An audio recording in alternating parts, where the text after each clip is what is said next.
Hey hello everyone welcome to the new session. और ये session उन लोगों के लिए है जो 2026, 27, 28 की प्री की तैयारी कर रहे हैं और जिनका पिछले कुछ अटेम्प्ट से सी सेट की वजह से नहीं हो रहा है। राइट। तो क्या हुआ है बेसिकली कि एक दिन मैंने ये वीडियो डाली थी और इसमें है ना, इस वीडियो को काफ़ी लोगों ने अपना थोड़ा प्यार दिया और इसमें बहुत सारे लोगों के ये कमेंट मैंने देखे, है ना? कि भैया सीसेट के लिए अपनी कोई स्ट्रैटेजी बनाइए। एक्चुअली मेरा भी अपना जो सीसेट का ठीक है पास्ट रिकॉर्ड रहा है, जो ट्रैक रिकॉर्ड रहा है, सबसे पहली बात कि मैं भी ठीक बहुत सारे आप जैसे लोगों की तरह जो कहीं आर्ट्स से होंगे, कॉमर्स से होंगे या फिर नॉन मैथ्स बैकग्राउंड से होंगे, इवन साइंसेज़ में भी, बायो साइंसेज़ से होंगे या फिर इवन मेडिकल साइंसेज़ से होंगे। तो ठीक है, मेरा भी ठीक आप ही की तरह बैकग्राउंड है। मैं बीए हूँ पॉलिटिकल साइंस में और 2021 में जब मेरा पहला अटेम्प्ट था, उसमें मैं भी सीसेट में फ़ेल हो गया था। और आप हैरान हो जाएँगे कितने नंबर से मैं फ़ेल हुआ था। मैं 0.17 मार्क्स से फ़ेल हो गया था, वो भी ईज़ीएस्ट सीसेट में। लास्ट कुछ सालों में ये ईज़ीएस्ट सीसेट हम इन्हें मान सकते हैं। 23 और 24 के जो सीसेट थे ये काफ़ी टफ थे। 22 वाला मॉडरेट था, 25 वाला भी मैं लगभग मॉडरेट ही कहूँगा। तो ऐसी क्या चीज़ है जो मुझे है ना, जो मैंने फर्स्ट अटेम्प्ट में इग्नोर करी जिसकी वज़ह से मैं फ़ेल हुआ, वो भी बहुत कम मार्क्स से, जिसकी वज़ह से मैं मेंस नहीं दे पाया। अदरवाइज़ मेरा फर्स्ट अटेम्प्ट में ही मेंस हो भी जाता। बाद के चारों अटेम्प्ट में मैंने प्री पूरा क्लियर किया है और सीसेट भी, है ना, 22 में लगभग 12-13 मार्क्स के मार्जिन से, 23 में भी लगभग 13-14 मार्क्स के मार्जिन से इसमें अराउंड 80 नंबर बने थे, 24 में भी अराउंड 89 नंबर बने थे, 25 में अराउंड 103 प्लस नंबर इसमें बन रहे हैं, है ना? और मेरे बहुत सारे दोस्तों का जे इंजीनियरिंग वगैरह जिन्होंने है ना की हुई है, जिन्होंने भी मैथ्स पे बहुत ज़्यादा ओवर रिलाय किया, मैथ्स पे या फिर रीज़निंग पे, उनका सीसेट हाल के कुछ सालों में फँस रहा है। और जिन्होंने भी पैसेज को हाँ, मतलब ठीक पैसेज की तरह प्रैक्टिस किया, उसमें कोई अपनी है ना, कोई कोई लॉजिक नहीं लगाया, बाकी चीज़ें नहीं लगाई, उनका भी आप देखेंगे कि वो टाइम मैनेज नहीं कर पा रहे हैं क्योंकि पैसेज भी ऐसा नहीं है कि बहुत ईज़ी आ रहे हैं। तो यहाँ हम वही चीज़ें देखेंगे, मैं कुछ आपको टॉपिक्स बताऊँगा, 6-7 टॉपिक्स जिनको आपने कवर करना है और सिर्फ़ उन्हीं को कवर करना है। मैथ्स में पूरा नहीं पढ़ना है, मैं आपको सोर्सेज़ बताऊँगा 2-3 free sources by the end of this video, है ना? हाँ, मैं देखो आपको कुछ भी चीज़ यहाँ प्रॉमिस नहीं कर रहा हूँ, है ना? 69 मार्कर वालों की तरह कि भई दिस प्रीलिम्स लास्ट प्रीलिम्स, भाई हो सकता है कि आपकी पूरी उम्र भर ना निकले। ये मैं आपको अभी कह रहा हूँ। हो सकता है पूरी उम्र भर प्रीलिम ना निकले, नहीं निकल रहे हैं लोगों के, है ना? 10-10 दे चुके हैं कई लोग, है ना? कैटेगरी में होने के बावजूद नहीं निकल रहे हैं। हो सकता है ना निकले। लेकिन मैं यहाँ आपको वो बता रहा हूँ कि बावजूद इसके कि मैं एक आर्ट्स स्टूडेंट हूँ, नॉन मैथ्स बैकग्राउंड स्टूडेंट हूँ, 10th में मैंने मैथ्स छोड़ दिया था। वो मेरे लिए वो कौन-सी चीज़ें रही जो कि है ना, जो काम करी। तो ये भी आप ही के डिमांड पे थे, इसमें तो बहुत सारे लोगों ने कुछ भी कमेंट कर रखे हुए हैं। कुछ कुछ बोल रहे इको का बता दो, कुछ बोल रहे पॉलिटी का बता दो, कुछ बुक लिस्ट माँग रहे हैं, कुछ सीसेट, कुछ ने बोला कि आपकी आवाज़ जो है साउथ हीरो डब जैसी लगती है ना? कुछ ने कसम दे दी कि रोज़ एक वीडियो बनाओ। आप सभी का बहुत-बहुत धन्यवाद। मुझे एक्चुअली लगा था कि मेरा ये चैनल डेड चैनल हो चुका है, क्योंकि देखो मैं इसमें कोई क्लिकबेटर नहीं बनाता, है ना? कोई ऊपर से मुझे मुझे इतनी फुर्सत भी नहीं होती है कि मैं कोई इस तरीके का थंबनेल वगैरह बनाऊँ, है ना? और वो डलवाऊँ, क्योंकि मेंस के कोर्स वगैरह के लिए मुझे खुद ही कंटेंट क्रिएट करना होता है, बाकी सारी चीज़ें। तो उतने सारे व्यूज़ इसमें आ नहीं रहे थे, लेकिन आपने इसमें प्यार दिया, तो मुझे लगा कि नहीं-नहीं चैनल ज़िंदा है, थोड़ा काम किया जाए तो ठीक है, चल पड़ेगा। तो सबसे पहले क्या करना है अपन ने सबसे पहले देखो, है ना, डेटा कभी झूठ नहीं बोलता है। तो data, CSAT is the exam of data, examination of data. तो यहाँ सीसेट का ही डेटा एक बार देख लेते हैं ज़रा कि पहले कैसा था। 2017 से भी पहले अगर आप देखें, है ना? 2017 से पहले देखें तो कॉम्प्रिहेंशन बहुत ज़्यादा आता था, 40-40 क्वेश्चन आ जाते थे। और जो मैथ्स और रीज़निंग था वो भाई 2018, 19, 20 में कुछ भी नहीं है। इसे तो छोड़ो ही, जिनका यहाँ सीसेट क्लियर नहीं हुआ ना, इस यहाँ इन अटेम्प्ट में देने वाले लोगों को कोई हक नहीं है ये बोलने का कि सीसेट क्लियर हो ही नहीं रहा था, है ना? क्योंकि अभी के हिसाब से देखें तो ये तो भाई ये तो हलवे हलवे क्वेश्चन थे।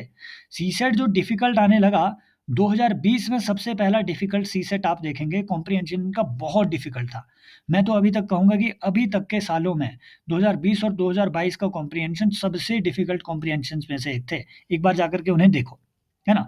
और दूसरी बात इन्होंने इसमें क्या कर दी कि भैया जो मैथ्स का प्रोपोर्शन है, वो धीरे-धीरे इन्होंने बढ़ा दिया। देखो, है ना? सबसे ज़्यादा खैर 2020 का ही सीसेट था, जिसमें इतने ज़्यादा मैथ्स के आपके क्वेश्चन इसमें आ गए, है ना? रीज़निंग का प्रोपोर्शन इन्होंने घटा दिया, इतने कम इनके रीज़निंग के क्वेश्चन आए। मैथ्स के इन्होंने बहुत ज़्यादा इसमें बढ़ा दिए एकदम, है ना? 31, 35, 38, 35 काफ़ी ज़्यादा अब जो है मैथ्स के अराउंड इतने आ रहे हैं। लेकिन एक चीज़ में आपको कंसिस्टेंसी दिख रही है, वो ये कि सीसेट में 27 से कम आप देखेंगे नहीं कभी, इससे कम कभी इन्होंने लाए। रीज़निंग भी 22, 18, 15, 16, 18 है ना 13 इतने क्वेश्चन आ ही जा रहे हैं रीज़निंग के और रीज़निंग कंपैरेटिवली ईज़ी होती है ना? तो इसी फ़ॉर्मूला के बेसिस पे हम देखेंगे कि भैया हाँ, कि किस तरीके से मैं कैसे अटेम्प्ट करता था सीसेट को और आप क्या अप्रोच ले सकते हैं, किन के क्वेश्चंस को कितना और कहाँ से अटेम्प्ट करना है, ये सब चीज़ें। देखो, ये वही कि भैया रीडिंग कॉम्प्रिहेंशन भी अगेन क्योंकि देखो कॉम्प्रिहेंशन के बारे में अभी हम देखेंगे अपनी आगे की स्ट्रैटेजी देखेंगे।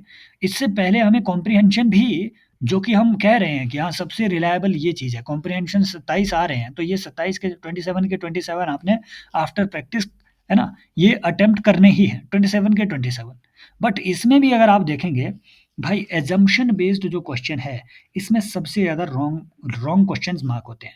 पहले क्या करते थे लोग है ना, कई लोग बोल देते थे कि वही है ना, कई छपरी यूट्यूबर है वो बोल देंगे कि असम्पशन वाले क्वेश्चन ना कम ही करो या फिर इन्हें छोड़ ही दो, बाकी के क्वेश्चन करो। नहीं, ऐसा नहीं है। आप अब छोड़ नहीं सकते हैं क्योंकि सबसे ज़्यादा प्रोपोर्शन इन्हीं का आ रहा है। मेन आइडिया ये तो ख़ैर क्रक्स वाला तो काफ़ी ईज़ी होता है ना? इन्फेरेंस ड्रॉन है ना? या फिर डायरेक्ट फैक्ट बेस्ड ये तो एक क्वेश्चन अब तो एक भी नहीं आ रहा है direct fact fact based. Main idea है ना? थीम या फिर असम्पशन बेस्ड कि इस पूरे पैसे से आप क्या असम्पशन ले सकते हैं, इस पे सबसे ज़्यादा क्वेश्चन आ रहे हैं। तो इसके लिए मेरी क्या स्ट्रैटेजी आपको मैं सजेस्ट करूँगा, इट इज़ 27-10-10 स्ट्रैटेजी।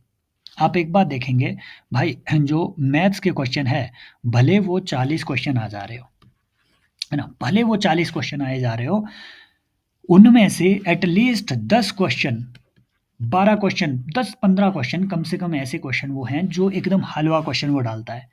और कुछ क्वेश्चन तो ऐसे होते हैं मैं उनको बस देखता हूँ, है ना? जब मैं कह रहा हूँ कि मैं उन्हें देखता हूँ दैट डज़न्ट मीन कि कोई साइंस का कोई बहुत बड़ा प्रोफ़ेसर आकर के विद्वान आकर के यहाँ पे आपको मैथ्स का विद्वान आकर के कोई ये कह रहा है। एक सिंपल आदमी आकर के कह रहा है कि एक बेसिक फंडामेंटल न्यूमरेसी अगर आपकी ठीक है, तो कुछ क्वेश्चन ऐसे आते हैं, आप बस उनको देखते हैं, 15 सेकंड में पढ़ते हैं और आपने दिमाग में आंसर निकाल भी लिया होता है, आपको बस वो वेरीफ़ाई करना होता है। आंसर निकल भी जाता है। कुछ क्वेश्चन इवन 5-6 क्वेश्चन तो ऐसे डालता है वो। सो दैट मीन्स कि आपको है ना, आपको मैथ्स वाले सेक्शन में सारे टॉपिक कवर करने ही नहीं है नंबर 1, नंबर 2 सारे क्वेश्चन में आपने भांग-बसड़ अपनी करनी भी नहीं है। स्ट्रैटेजी क्या है?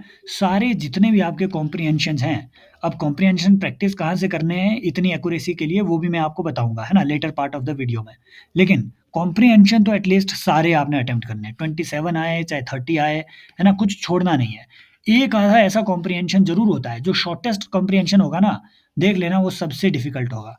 कई बार वो 1 लाइन का कॉम्प्रिहेंशन देगा, वो सबसे डिफ़िकल्ट कॉम्प्रिहेंशन होगा, उसमें आपका सबसे ज़्यादा टाइम लग जाएगा। देख लेना। किसी भी साल का उठा के देख लेना, वन लाइनर जो कॉम्प्रिहेंशन होगा शॉर्टेस्ट, वो मोस्ट डिफिकल्ट होगा। तो कुछ एक कॉम्प्रिहेंशन में 1-2 सवाल ज़रूर होंगे जो छोड़ने लायक होंगे, उन्हें छोड़ देना।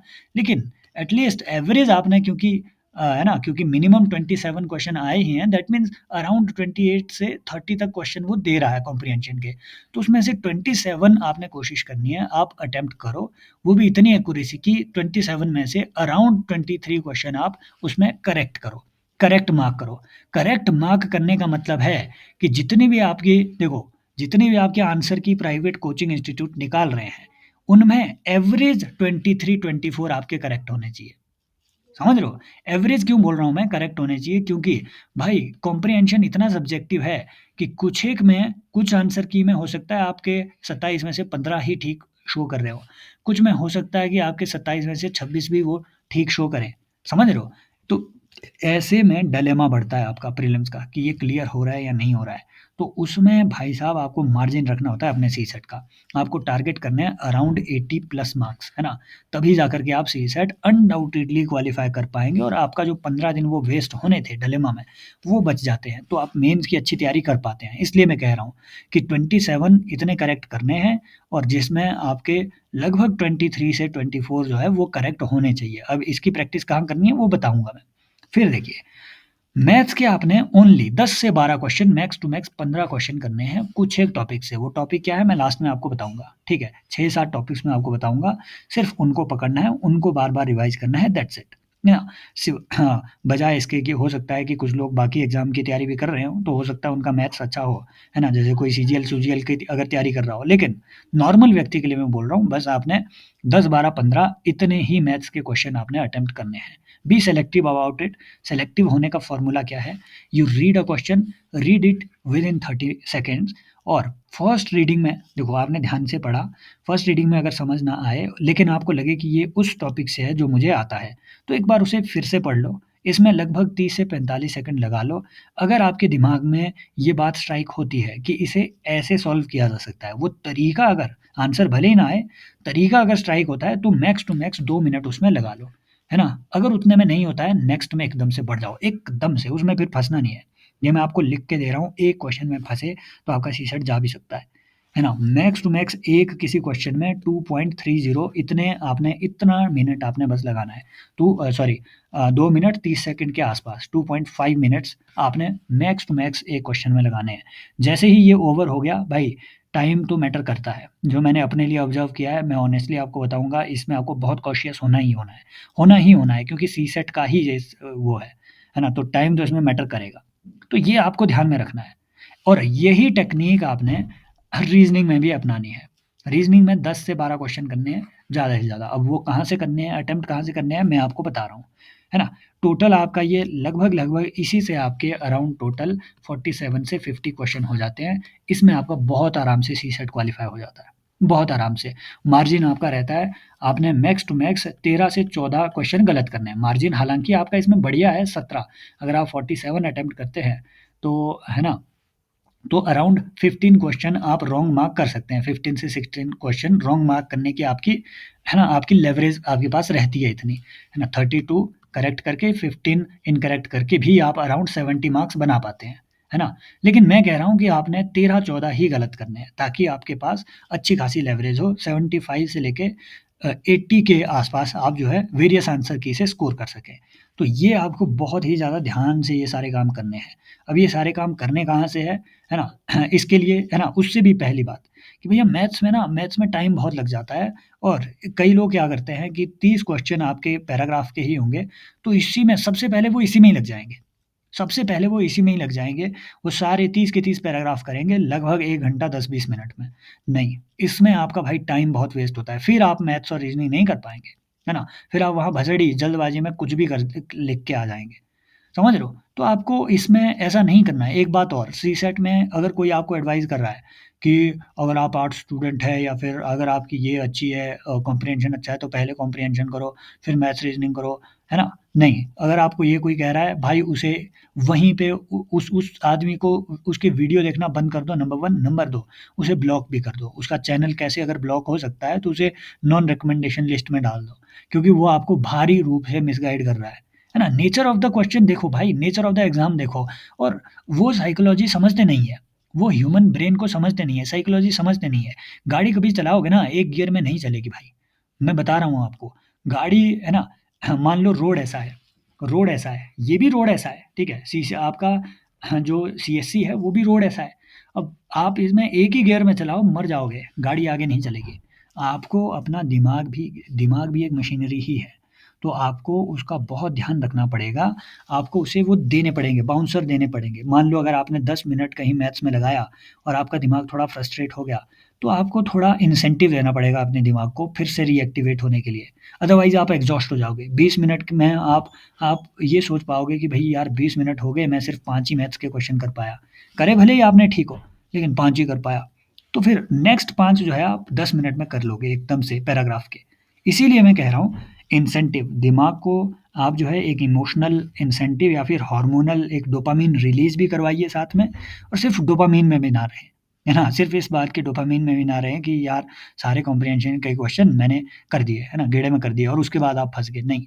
दिमाग को आप, है ना, हमेशा वेवी फॉर्म में चलाइए, अपनी प्रिपरेशन में भी चलाइए, है ना? रेस्ट कीजिए, उसे फिर, है ना, फिर और पढ़िए, उसे थोड़ा और इंसेंटिव दीजिए, डोपामाइन रिलीज़ करवाइए, कुछ अच्छा इन्फॉर्मेटिव चीज़ें देखिए। तो ये सब चीज़ें चलता रहता है। एग्ज़ाम में भी आपने यही करना है। ठीक जैसे आपके पास पेपर आया हुआ है, उसी फ्लो में आप अटेम्प्ट करने की कोशिश कीजिए। एटलीस्ट पहले 1 घंटा 30 मिनट तक, डेढ़ घंटे तक। उसके बाद जब आपके आधा ही घंटा बच जाता है, फिर भाई फिर डेडिकेट कीजिए कि भाई नहीं, अब जो है मैंने पैराग्राफ पूरे करने हैं, है ना? पूरे पैसेजेज़ कर लेने हैं पहले, उसके बाद इन बाकी चीज़ों में आते हैं। फिर टाइम इसमें आप यहाँ पे सेव कर सकते हैं। देखो, कुछ एक पैसेजेज़ ऐसे होते हैं जो बहुत ही इस तरीके के होते हैं, असम्पशन भी दी है ना तो अंड-भंड, भाग-भसड़ कुछ भी असम्पशन दे देगा। अब कोई भी स्कॉलर ये बात तो नहीं लिखेगा कि no country needs to depend on ecosystem to boost national income ना। कोई भी स्कॉलर, कोई भी दिमाग का आदमी कोई ऐसी बात लिखेगा कि भाई किसी कंट्री की कोई डिपेंडेंसी नहीं होती है इकोसिस्टम में, नहीं लिखेगा। तो भाई काहे को ही पढ़ना है ये? है ना? ऐसी चीज़ों को पहले ही एलिमिनेट कर दो। जैसे यहाँ क्रिटिकल मैसेज का बोला हुआ है, conservation of biodiversity is not an issue to be worried about. नहीं, पहले ही बोल दिया इन्होंने, भैया बायोडायवर्सिटी की कंज़र्वेशन के बारे में हमें कोई चिंता करने की ज़रूरत नहीं है। पागल है क्या?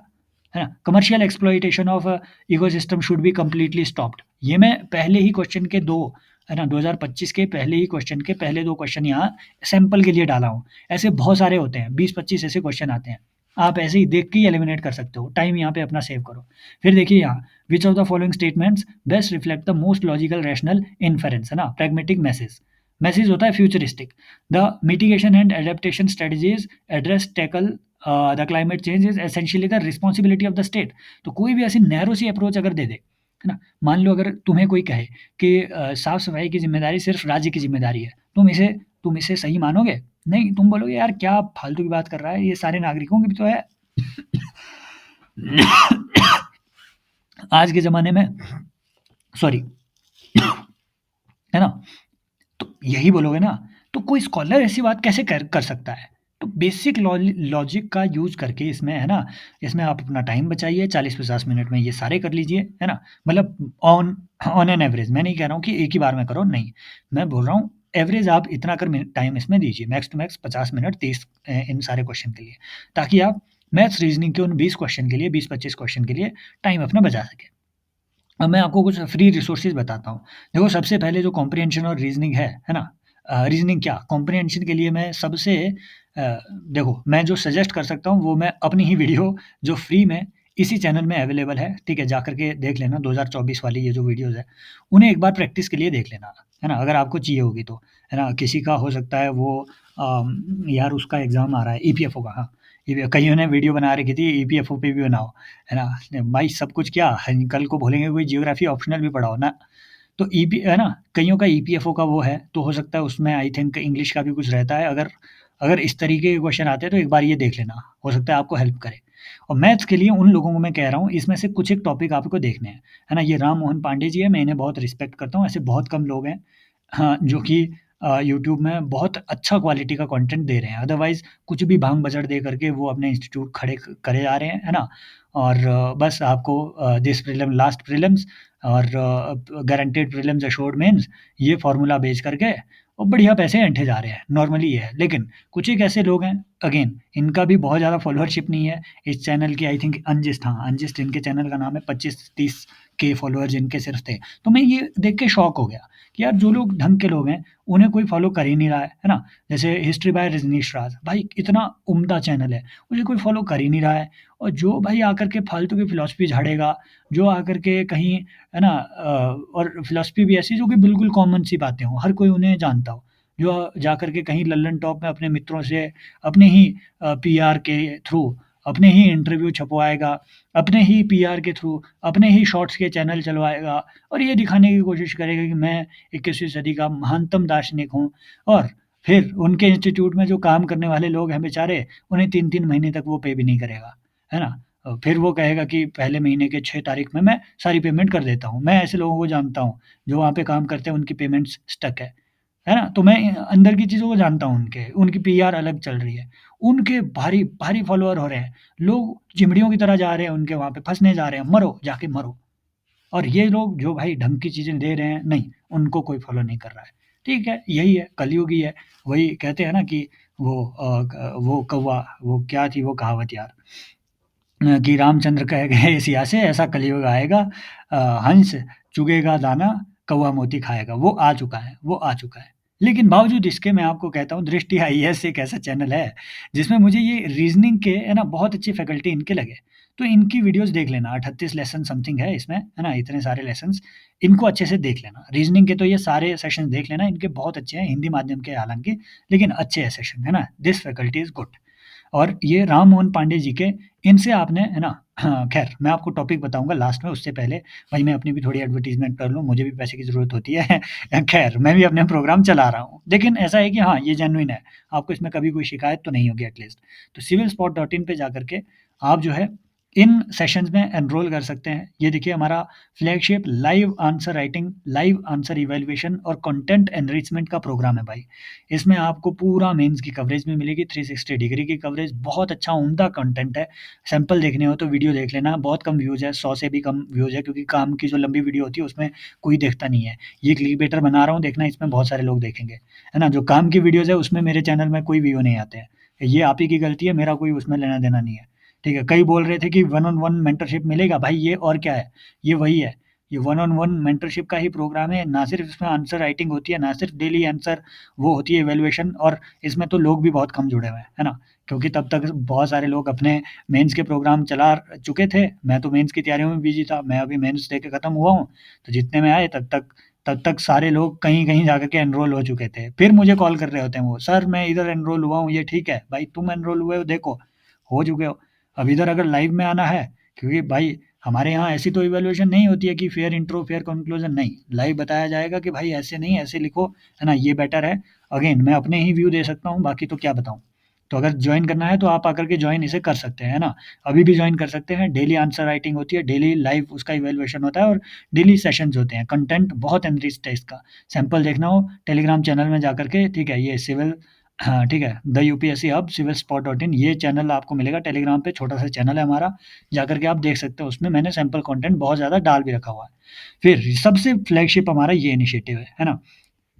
यूपीएससी सीएससी का पीवाईक्यू रिसर्च प्रोग्राम है, प्रीलिम्स का पंचनामा 2026। इसमें भाई साहब पीवाईक्यू के थ्रू कॉम्प्रिहेंसिव रिसर्च हुई है ना? ये इस तरीके का प्रोग्राम है, आपको मतलब ये मैंने बनाया इसी तरीके से है कि भैया 150 घंटे के आसपास, अभी इसमें 80 आवर्स का कंटेंट ऑलरेडी अपलोडेड है, 70 आवर्स का मैंने और करना है अपलोड। तो 150 घंटे में पूरा जीएस रिवीजन ओरिएंटेड मॉड्यूल है। जैसे मान लो बुद्धिज़्म है, जैनिज़्म है, सैंपल लेक्चर्स मैंने ठीक है, टैग मैंने नीचे करके रखे हुए हैं, आप जाकर के देख लेना, उस लिंक पे क्लिक कर लेना। मान लो बुद्धिज़्म, जैनिज़्म हुआ, जितने आज तक पीवाईक्यू आए हैं और एनसीईआरटी में जो इम्पोर्टेंट सोर्सेज़ हैं, सब आपको एक सेशन में मिलेगा। और उसे बार-बार देखिए, है ना? उस कंटेंट को बार-बार फॉलो कीजिए, आपको इधर-उधर जाने की, कहीं रिवीजन करने की ज़रूरत नहीं है। छोड़ दो सारी किताबें-कुतुबें भी, अगर आप ऐसे, है ना? और जो ईपीएफओ की भी तैयारी कर रहे हैं, वो एक बार जाकर के भाई इसको, इसके सैंपल लेक्चर्स अगर आपने देखने हैं, तो इसी यूट्यूब सेशन में आपको PYQ research programme 5 PYQ a day करके सीरीज़ मिलेगी। पहले उसे देखो, अच्छे से ट्रस्ट बिल्ड करो, एनरोल करना होगा। तो कुछ ने पूछा था डिस्काउंट कूपन क्या है? भाई मैं थक गया हूँ नए-नए डिस्काउंट कूपन क्रिएट करके। ये ओल्ड 10 है, पहले 30 लोगों के लिए ही ये एप्लीकेबल है, 10% आपको इसमें डिस्काउंट मिल जाएगा। ठीक है ना? हाँ, तो आप इसमें जाकर के एनरोल कर सकते हैं, अच्छे लगे तो। साइंस एंड टेक में भी किसी को अगर प्रॉब्लम है, तो भाई सिंपल बेसिक, जैसे बच्चों को समझ आ जाए, उस तरीके से साइंस एंड टेक इसमें बिल्कुल बेसिक से सारी चीज़ें कवर की गई है। और हाँ, आप इसमें भी एनरोल कर सकते हैं अगर एनरोल करना होगा तो। ये 6 टॉपिक्स हैं, मैं आपको बता रहा हूँ, इन्हें अच्छे से कवर करो भाई। नंबर सिस्टम को अच्छे से पढ़ो, राम मोहन पांडे ने I I don't think number system को इसमें कवर किया है, कहीं और दूसरी जगह से इसे कर लेना। राम मोहन पांडे से ये स्क्रीनशॉट ले लो, ये टॉपिक से रिलेटेड जितने भी इन्होंने, है ना? भूल जाओ परम्यूटेशन कॉम्बिनेशन, अगर समझ आता है तो कर लो, नहीं आता है तो बहुत ज़्यादा उसमें फँसो मत, क्योंकि उसमें दिमाग का कुछ भी ऐसी है ना, बांग-बजड़ हो जाती है फिर। उसे छोड़ो, है ना? इन एटलीस्ट इन्हें कवर करो, इससे आपके 6-7 क्वेश्चन इससे आ जाते हैं। नंबर सिस्टम से क्वेश्चन बहुत आते हैं, 10-11 क्वेश्चन आ जाते हैं, लेकिन अटेम्प्ट आप ईज़िली 5-6 को कर पाओगे। तो इससे रेशो, आपकी एवरेज रेशो 13 से 15 क्वेश्चन आप मैथ से इन्हीं टॉपिक से कर पाएँगे, और आएँगे ही आएँगे। ऐसा नहीं होगा कि सारे पीएनसी से ही दे देंगे वो।